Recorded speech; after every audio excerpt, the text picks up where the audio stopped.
We begin today as a House Rules Committee continues to argue Thursday's scheduled vote to hold Attorney General Eric Holder in contempt. But as that continues, a report this afternoon could throw the very facts of the Fast and Furious case upside down. An explosive investigation by Fortune magazine, which took 6 months to research, reports that much of what Republicans have been telling us about Fast and Furious may be entirely wrong.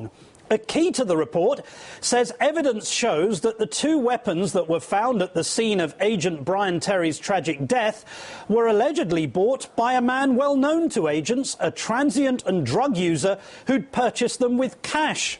The report states that man was a Fast and Furious suspect, but that the guns in question were not allowed to, quote, walk over the border into the hands of drug gangs. In fact, Fortune reports that ATF agents were aware of at least 20 suspects who paid cash for 650 guns. The problem, the story says, was with prosecutors who wouldn't charge suspects because of terribly weak gun laws.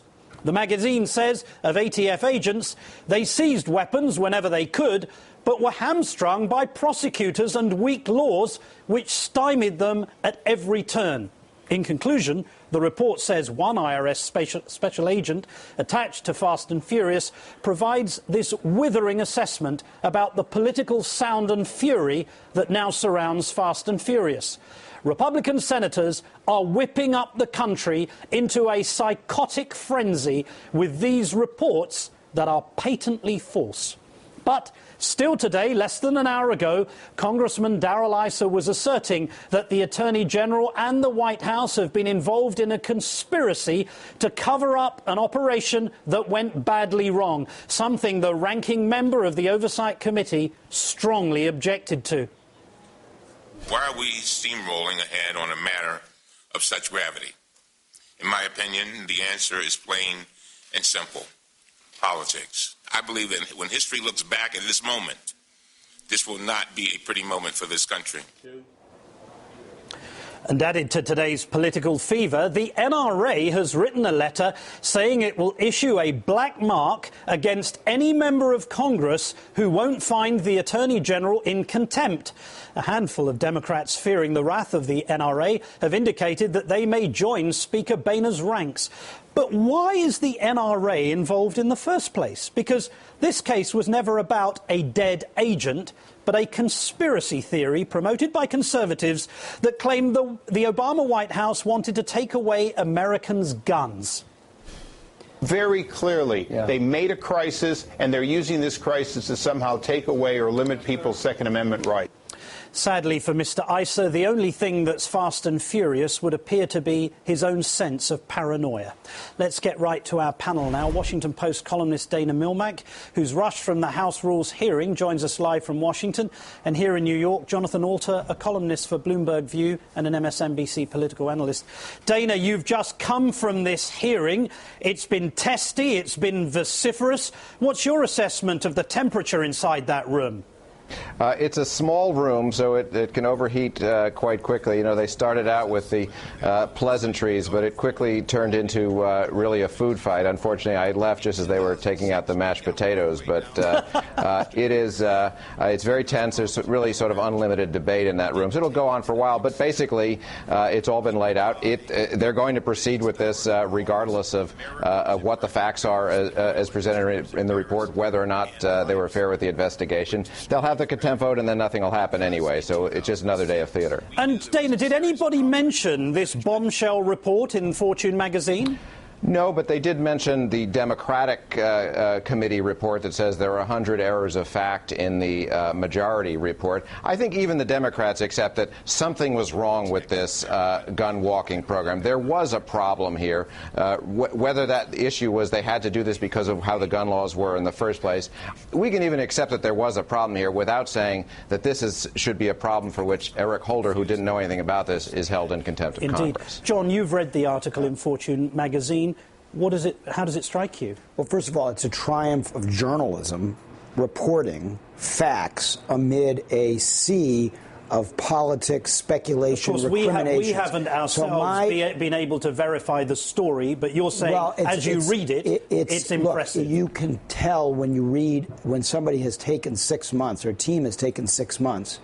My belief is that nobody should utter the words Fast and Furious or comment in any way on this story until they've read the facts as laid out in this article, because they will change their minds, including Democrats and liberals, on almost everything they think they know about this story. So on the Democratic side, this didn't start in the Bush administration because there was nothing to start. There was no gun walking program. Even that is a lie. According to the story, that's absolutely what they say. They establish it with emails and government reports and investigations and all the rest. There was no such program. There was one rogue ATF agent named Dodson who, on his own, started a little gun walking program. And then you know what he did? He went on CBS News and accused ATF of something that was patently false, which is having such a program, to cover up the fact that he had gone rogue. And CBS News, to its shame, bought this without checking out the story. That then kicked off the whole thing. Darrell Issa completely ignored all of the facts, was just interested in the politics. So if you actually want to know what happened in Arizona, want facts as opposed to just spin and politics, read this Fortune article. It is a stunning piece of journalism. Dana, we've heard Congressman Issa repeatedly say openly that there was some kind of conspiracy on the part of the White House, the Obama administration, to deal perhaps with assault weapons or to cut back on Americans owning guns. I mean, is there any evidence for that notion? No. What has the White House done, in your recollection, to suggest that that would be true? Well, and he was pressed on this in the hearing today, and he sort of backed away from that, saying he had no evidence of this, that he was, I suppose, merely asking questions. Now, the obvious thing they keep coming back to is, okay, so if there was something wrong here, why didn't you bring the head of the ATF to testify publicly? Why didn't you bring the people from the ATF Phoenix office where this operation was going on to testify publicly before rushing this into a contempt vote before the whole Congress? And we know the reason for why he didn't. John, I want to play you something that Elijah Cummings said on ICE's investigation specifically. Listen to this. I think basically the Attorney General has just come to a point where, he's saying, well, where does this end? He's not asked for an end to the investigation. He's just trying to say, okay, what am I going to? We're going to keep trying to figure out whether to keep on moving the goalposts. Yeah, right. Not keep moving the goalposts, moving the stadium. Mr. Cummings there, Congressman Cummings, saying that they're not just moving the goalposts, they're moving the whole stadium. Well, the ICE investigation is a joke. I mean, it is a complete farce. That's not ICE. That's not what Congressman Issa says. Well, he's grandstanding at that committee.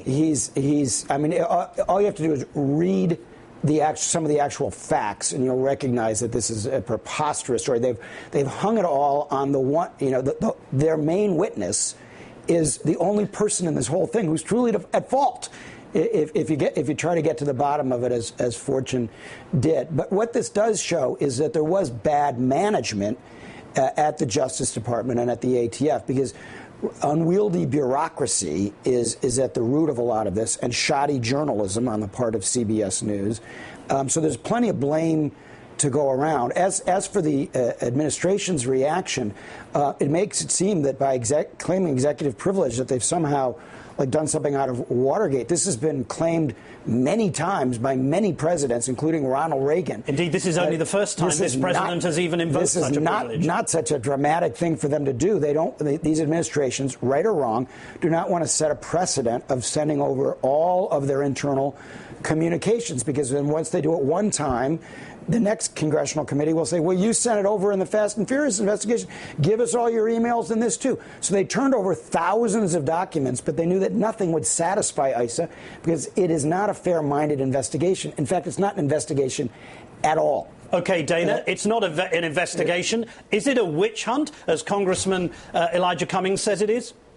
Right. A couple of the Democrats on the Rules Committee made that allegation today, and ICE spat back that those are the Democratic talking points. Look, the one mistake the Justice Department made was in sending a letter early on to Chuck Grassley. That was false. Now, apparently not knowingly false at the time. That gave him, a foot in the door to press ahead with this. But what it turned out in the end was what the committee is now demanding. The whole issue for this contempt of Congress citation has nothing to do with the program itself, what led to this agent's death. It's all about what happened afterwards. It is this cover-up that ICE is alleging, which by definition is not about the program itself.